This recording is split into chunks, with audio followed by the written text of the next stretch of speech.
અરવલ્લીના મોડાસામાં જિલ્લા ભાજપ કાર્યાલય બહાર કોંગ્રેસે વિરોધ પ્રદર્શન નોંધાવ્યું।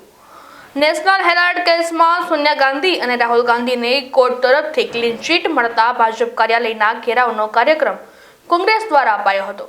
જિલ્લા કોંગ્રેસ કાર્યાલયથી કમલમ સુધી કોંગ્રેસે હાયરે ભાજપના નારા સાથે કૂચ કરવામાં આવી હતી।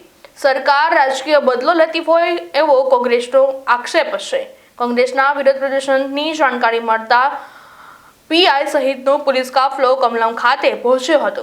કૂચ અને દેખાવો કરી રહેલા કોંગ્રેસના હોદ્દેદારો, આગેવાનો અને કાર્યકર્તાઓની પોલીસે અટકાયત કરી હતી।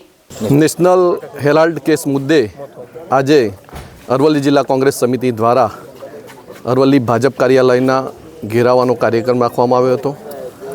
સોનિયાજી અને રાહુલજીને ખોટી રીતે આ ભાજપની સરકાર દ્વારા ઈડી અને સીબીઆઈનો દુરુપયોગ કરી જે ફસાવાનો પ્રયત્ન કરેલો, પરંતુ નામદાર કોર્ટ દ્વારા તેઓને નિર્દોષ છોડી ક્લીન ચીટ આપવામાં આવી છે। ત્યારે આપણે જોયું કે ભાજપ સરકાર હંમેશા વિરોધ પક્ષના નેતાઓ સાથે ઈડી અને સીબીઆઈનો દુરુપયોગ કરી અને કઈ રીતે આ નેતાઓને ફસાવા એ માટે હંમેશા પ્રયત્ન કરતો હોય છે।